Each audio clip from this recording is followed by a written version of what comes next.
computers start clicking. So we had already had this with all the cadets, the exact same argument.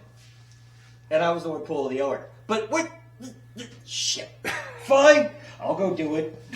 So, but in any event, saying yes is not simply a matter of, okay, sure. It's nothing can conflict with it on the schedule. Yep. We've got to have infrastructure for it. We got to bring the rapier field. Now, fortunately, we already had some fighting that day, so the tournament field was built in. Yep. And all we had to do was extend the water bearing. But we had to extend the water bearing. That was, I think we had to have another person there for 2 extra hours. Mm-hmm. And all the fighters had volunteered to be able to rotate in and out. Yeah. So, fortunately, we weren't scratch installing a tournament, but it was not, I mean, other activities were getting pushed aside because you cannot have, not for a royal tournament, there can be no conflict. Protocol demands that all attention be on that tournament. Yep. So, for the next 3 days, you're the third. Okay, what are you going to say? So, after we get that started, come Wednesday, I know you remember this text message I sent to you. I get a message from a lovely mistress of the orders of Marguerite asking about the tea, if we could do a tea for her. To which I ended up shooting him a message. They want to add a tea. I need about an hour, and they're going to have everything else there. All we need is the location to put the tent and an hour. Okay, let me back up because there was a bit of drama on Sunday. That again, I've already heard a Sealder's version of this. I need to hear your part. Okay. The war practice you guys were at. Because what happened was we told Deanna, hey, we want to do this. Deanna's like, all right, I need to look at my schedule to see if I can make it to Yule, because that was not a foregone conclusion. Right. So I was like, okay, you have my information, and we'll need to know as soon as possible. And I left it at that. Deanna's a highly responsible person. I don't think she's going to leave us hanging. Well, she texted me like... Midway through the war practice. Yeah, it was. It was right after I got home from church, so it was probably 11:30. Going, yeah, we can make it. We look forward to you. We look forward to having the tournament there. So I ping him, and the message doesn't send. And then I text him, and the message doesn't send. His phone's off. So I find a Sealder, Facebook, Discord, real text, several texts, and it's all caps. Get Marcus on the phone now! Like all these messages, and I need to send you the link to her telling of the story. She gets it, phone is blowing up, and she comes running up, going, "Marcus, call Lino!" Yep. And then I get him on the phone, and I'll tell you exactly what I told him. I said, "Marcus, we're a go. I need a plan, a format, a crew, in writing in 48 hours, like because we had to know by." Tuesday morning. Yeah, we had to know by Tuesday morning. So you've got 48 hours, and the clock started at dawn this morning, and I hung up the phone. By the way, at this point, I went into the kitchen and proceeded to have a panic attack at what the hell have I just gotten myself into. So let's go to Wednesday. I vaguely remember this story. Well, we'll back up to the melee practice. I'm standing in the middle of the line with people half a step behind me and people half a step behind them. We're in a V formation, which normally is not a good thing, but we're doing a bridge scenario. And my blades, I can reach both sides of the bridge. Oh, so you're just sweeping it. I just anchored and went, just shoot, guys. Just shoot. And I just started defending and anchoring everything. And you see a shielder come hauling ass down the hill at Orlando's house. That's where we had the war practice. Okay. Marcus! Get off the field! Hold! Get off the field! Get off the field! What? You need to get a hold of Ivo. It's about the tournament. Okay. You have no idea if this is good or bad. What the hell? Can it wait a couple of... No, now it's an emergency. All right, fine.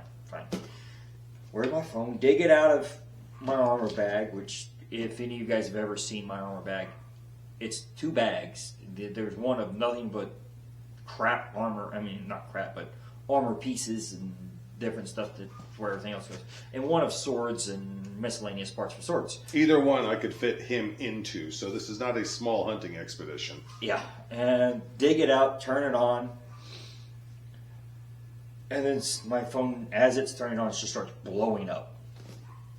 Call Ivo, get the message, like, all right, cool, hang up, I'll walk down the hill, and wonder what, everything good? I went, yeah, just got to get a tournament format and all the people together in 48 hours. So, go up to Cat in Orlando's house, walk up to Cat and do so, you want to run a tournament for me? I need someone to be my list coordinator. We got to go for the Princess Tournament, for the first one. She goes, yeah, I can do that. Yeah, actually, I can get a couple other people together, and I got it covered. Don't worry about it. Okay, cool. You know what format? Probably a Swiss 5. It's the easiest one to run. Yeah. We'll just do a non-match Swiss 5. It's a high-caliber tournament. It's an easy to run. Everyone knows what the hell's going on. Okay, cool. And walk out, talk to everybody else, get my marshal set up, and we're done. Go back to practicing. I get home, shoot him the details. It's all good. This is what we're doing. Which, to be fair, as anticlimactic as that sounds, when he got me the details, that I was then able to report to the seneschal and the baron or the baronesses and my deputies, including Lyra, who was heading up everything else. Who was at the practice? Yeah, who was at the practice, but they all knew that I had the plan, and the plan was in action. And actually, one of the conversations I had with Lyra, because I was on the phone with her later after I got your text message, I was I was freaking out, because, again, I'm not worried about ruining the event, but I'm still new to Wiesenfeuer at this point. She actually said to me, Ivo, calm down. We've got this. And that was like the first real indication that they've got my back. No one's waiting to pounce on me if I make a mistake. It's right. We're all in this together. But yeah, that whole thing was the precursor to, you won the tournament. Yep. And trust me, I don't think anyone was more surprised at that than we were. I know I was, not that I doubted your ability, but I was expecting more A-list fighters to come out swinging on that one. I was expecting more bloodthirsty competition for a premier title. There was, a lot of people didn't look at it, but there was actually a pretty heavy contingent. The only two people that were higher in rank than me that weren't going for it, and originally I wasn't going to be going for it. When we set all this up, it was like, all right, cool, I'm going to get in it. That way we can pad the numbers.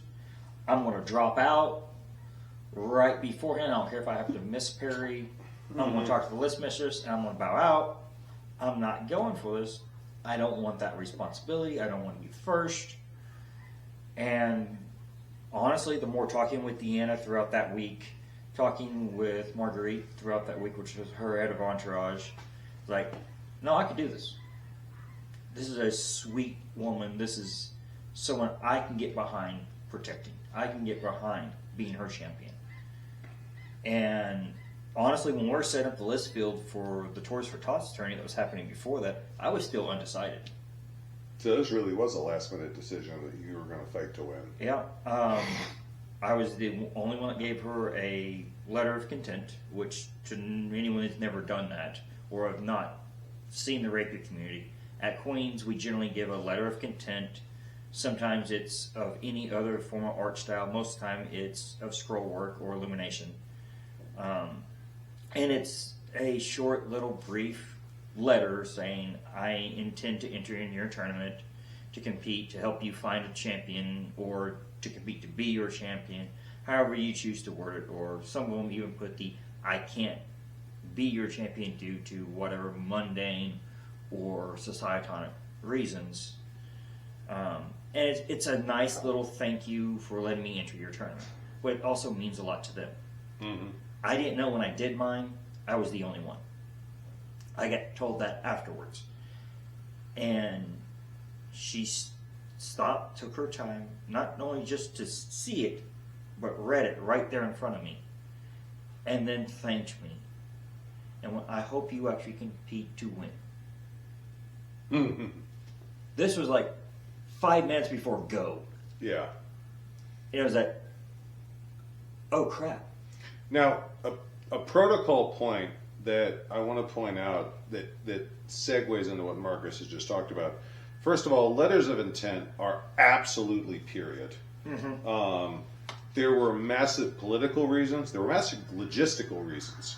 A lot of single combat tournaments in the later Middle Ages, people were traveling. So part of your letter of intent was telling you, hey, I'm showing up. I'm bringing 85 people in entourage and 12 horses and so forth, which means the recipients now have to decide how many stables they need to build. I'm not joking. I know. Yeah, that actually happened a lot. But he's absolutely right. In the SCA, the letter of intent carries tremendous personal significance, a not small measure of political significance. And I'm not saying political is a dirty word, but simply saying you are putting forth that effort resonates with people years later at times. Now, when you're talking about once you win it, like we all practice to win our competitions. I mean, competition's a big deal. Yep. But if you've never won a competition, all of a sudden you win, the work doesn't stop at the tournament. Oh no, you won the work. You won a job. So what went into, you were the premier. You got to set some of these rules. What were they looking for here? She didn't know how she wanted it. She wanted it to somewhat mimic the Queen's Champion. I wanted it to mimic the Queen's Champion. Okay. Queen's Champ, for those who aren't from Mount Styria, this is the Queen's Champion Mount Styria, the premier, the top rapier tournament for the kingdom. Yep. So that is what we're talking about when we say we're mimicking the Queen's Champion. We want to follow that concept. We wanted to follow that concept, but also the responsibilities of the champion to be able to be right there, to be, if needed, that consort, if needed, that everything of a queen's man. Okay. So if they needed a last second herald to be able to step up and go, I am your herald for now. Until a better one is found, I am not a herald. Anyone who knows me, I am not. I can get loud if I need to. I'm not a herald. But you were willing to roll those dice. I was willing to roll those dice. I practiced. I grabbed 3 or 4 heralds and practiced opening and closing courts. As a career court herald, this warms my heart. Just in case. Yeah. They, as principality, the princess of the principality, wanted to open a court, and we had no herald right nearby, or they were given an award to their herald. Because this was the first champion of any discipline for the Prince and Princess. Yep. This was. There is no other. Had they even established? They hadn't even established the heavy champion yet. No, and they didn't have. Had we given a title to the Principality Herald yet? So you were the first to hold a title in their name at all, other than them. Yeah. Maybe I should have made him wear garb, make him look halfway respectable. Eat, huh? No, those never put it that way before, but yeah, that is how it was. That's how the historians are going to write it. Oh shit. I mean, I do get to add that premier champion to my list, and that is awesome at times. And sometimes it's the no, you don't understand. Titles mean nothing. We're out here having fun. But wanted also to have that flash of the old dawns. Of the, oh look, she needs something taken care of. I can fade away into the shadows, go take care of whatever it is needed to be done. So, kind of a champion and agent. Yeah. Well, and when you're a champion, you're generally right there with them to take care of whatever. One of my, I guess you say, best moments as their champion was Crown Tournament. And Diego was the Queen's champion. And he's standing right there next to the Royals at the final round. And I'm standing there right behind Deanna, kind of angled away from Romanius. And then his champion be right behind him, and it's the final round. They're fighting, and Crepin and I forgot who he was fighting comes real close to the Royals that are standing right there at the entrance to the list field, and all you see is Diego's hand and mine both forward. Now we know if that stick hits our hand's just toast. But better your hand than their bodies. Bingo. And it was that, without hesitation, you see both of us do that, and I barely grabbed a hold of her and sucked her back a little bit and over towards Romanius. At the same time, I was like, nope. They went back off. Marshals pulled them back away. I apologized for moving her abruptly, and she went, nope, that's fine. Romanius leans back, gives me a thumbs up, goes right back to her, like, okay. Now, let's be clear. I love Romanius. The Romanius that I have had a chance to meet and interact with today is an awesome individual. If you ever get a chance to meet him, I encourage you to do so. But I can so see Romanius head and shoulders shorter than everyone else in this lineup going, I'm going to get hell for that, but, you know, it's worth it. Hey, to me, that was that antithesis Yes. champion. Hey, I got to reach into history and be there. Yeah. And this is, to be absolutely clear, to put a historical note on it, this is exactly the type of moment-by-moment work that the courtiers and the champions of Elizabeth, Charlemagne, Any of the greats. Yeah, any of the major monarchs of Europe, this is exactly the role that their immediate entourage, that momentary step in to keep them safe, to block the rain. I think one of the most telling scenes in the movie Shakespeare in Love, Okay. where it has been, but where Judi Dench is getting ready to walk to the carriage and there's all that mud, and all of the guys are bowing and they all realize there's mud and they go for their cloaks and they take too long. So she just trudges through the mud going, too slow, too slow. But that is real. Yeah. That we know these things happened. And to hear stories like this really is an echo from the past. This really does. This is part of how we bring the past into the present. And there's little things that make you go, ooh, or like, hey, I need to, like with Octavia. We were sitting at an event and she's, I need to talk to so-and-so. And Entourage was off doing Entourage stuff. They had something was important. They had to go get done for the rest. And you weren't champion for her. I was Octavia's personal champion. Oh, that's right. You were a personal champion. And I'm sitting there going, no one else is here. I mean, I could bug personal grab Entourage, but that has bag. I'm technically doing nothing but sitting here and at your leave, and just snuck away. Went, got him, brought him over, and sat right back down. She just kind of looked at me and goes, good. I like that. Which Octavia's another one of those wonderful women. And yes, I've done the job now 3 times. Twice by victory, once by chose. I bowed out of the last one that I could have won to let someone else win. Now, to be fair, because I know the tournament he's talking about, you bowed out to let someone of a group of people win. You weren't letting one individual win. Yeah, I was the top. I was in the final 3. 2 of them had never done the job before. Yeah. And it was both of them, and I knew both of them would do an excellent job. It's not like you didn't have a lot going on as well. I mean, I had life hitting me from one end to the other. He's the last person to say this, but I feel it's important to point out when there have been a couple of times where he has bowed out of responsibilities, and it's not that he's being lazy; it's that he is appropriately prioritizing paying the bills, Marcus. Yep.